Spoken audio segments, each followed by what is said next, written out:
নমস্কার, welcome to my channel Priyanka pearl birds. চলে আসলাম আমার সেই ব্যালকনিতে দুটো ফিন্স এবং টুকির খাঁচায়।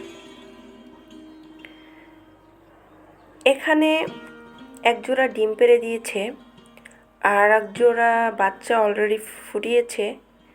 তো ওরা একটু গড়বড় করছে, কারণ ওরা এই 2-3 বার হয় বেবি করেছে। তো ওরা মনে হয় এই যে দুইটা পেয়ার, তো ওরা মনে হয় এই ফার্স্ট টাইম বেবি করেছে। এর আগে আর একটা বলেছিলাম যে ফিমেল পাখি ছিল, একটা মেলের সাথে দুটো ফিমেল। তো ওইটা বেবি করেছে অনেকবার বলতে 2বার, আর এটা এই একবার মনে হয়। আমি যেটা বুঝতেছি, তো ওটাকে তো আমি আলাদা করে দিয়েছি। তো এখন হচ্ছে ওরা একটু গড়বড় করছে, খাবার খাওয়ায় কিন্তু পর্যাপ্ত পরিমাণ পেটটা ভরিয়ে খাওয়ায় না। অনেক সময় হচ্ছে কি সকালের দিকে খালি দেখি, ভরা দেখি একেবারে বিকেলের দিকে, কিন্তু এর মাঝে যে খাওয়াতে হবে বা কিছু আমি দেখি না, 2-1টি দানা দেখি পেটের ভিতরে।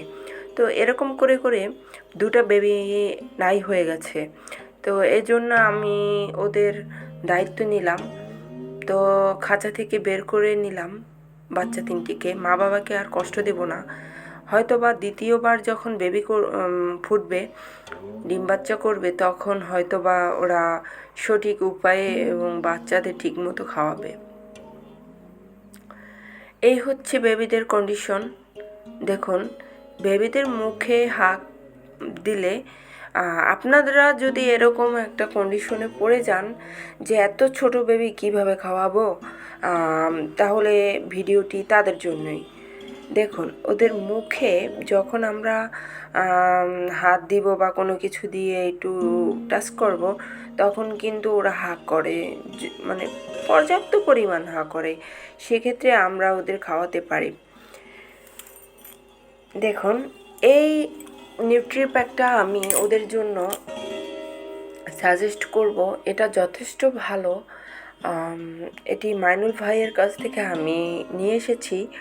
তো এটাই যেহেতু ওরা ছোট খুবই, সেজন্য আমি কিঞ্চিত পরিমাণ খাবার নিয়েছি। আর এর সিরিঞ্জটা আমি গরম জলে ধুয়ে নিয়েছি, এবং তারপরে যেহেতু পরিমিত খাবার আমার গুলতে হবে, বেশিও গোলা যাবে না এবং কমও গোলা যাবে না, যেহেতু 3 জনের যাতে হয়। যাই হোক, তারপরে আমি খাবারটা গুলিয়ে নিয়েছি সিরিঞ্জে মাপ দিয়ে 3 ml নিয়েছিলাম জল। তো যাই হোক, এখন আমি খাবারটা সিরিঞ্জে তুলে নেব। যেহেতু খুবই কম, তাই একটু সমস্যা হচ্ছে সিরিঞ্জে তুলতে। তাই আমি খাবারটা তুলে, এই যে দেখুন, একটু হালকা ঘন না আবার পাতলাও না, এরকম যাতে খাবারটা হয়। তো দেখুন, সিরিঞ্জে আমি ভরে নিয়েছি। এখন ওদের মুখে কিন্তু আমি করলে, মুখের কাছে নিলে ওরা হাঁক করে ফেলে। তো আমার এজন্য সুবিধা, মুখের মধ্যে কিন্তু নিয়েছে সিরিঞ্জটা। দেখুন, আমি খাওয়াচ্ছি ওদের একটু একটু করে। আর চেষ্টা করবেন খাবারটা যাতে ওদের শরীরে না লাগে, কারণ যেহেতু ওদের পশম ওঠেনি, আবার পশম উঠলেও এই খাবারটা লেগে থাকলে অনেকটাই ওদের জন্য অস্বস্তিকর হবে। সেজন্য একটু খেয়াল রাখবেন। দেখুন কি সুন্দর করে খেয়ে নিচ্ছে। তবে খেয়াল করবেন পরিপূর্ণ পেট যাতে না ভরে, কারণ ওরা খেতে চাপে, আপনারও খাওয়াতে ভালো লাগবে, কিন্তু শেষ পর্যন্ত হবে কি, পেটটা এতটাই টুমুর হয়ে যাবে, তাতে ওদের অস্বস্তি হবে। কারণ ওরা ফার্স্ট টাইম হ্যান্ড ফিড করছে, তো এর জন্য একটু সাবধানতা অবলম্বন করতে হবে আমাদের। দেখুন, মুখের কাছে নিলেই কিন্তু হাঁক করে। ও আমার ছোট বেবিটা। আমি কিন্তু এর আগে 7টা বেবি পেলেছিলাম।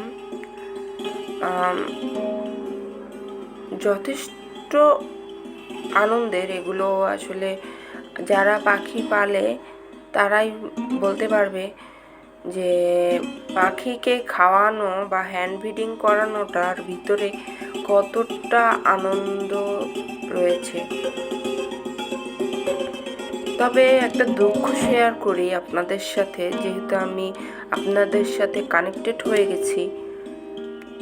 তবে এই বাজারে পাখি পোষা কিন্তু খুবই টাফ ব্যাপার।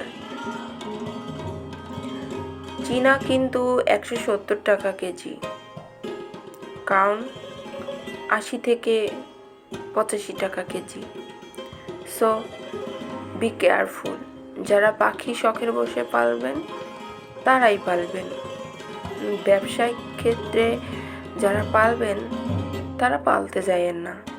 তাতে হবে কি, খাবারের যোগান দিতে দিতে পাখিগুলোকে বিরক্ত মনে হবে। সো ভালোবাসা দিয়ে পাখি যদি পালতে পারেন তবেই পাখি পালবেন।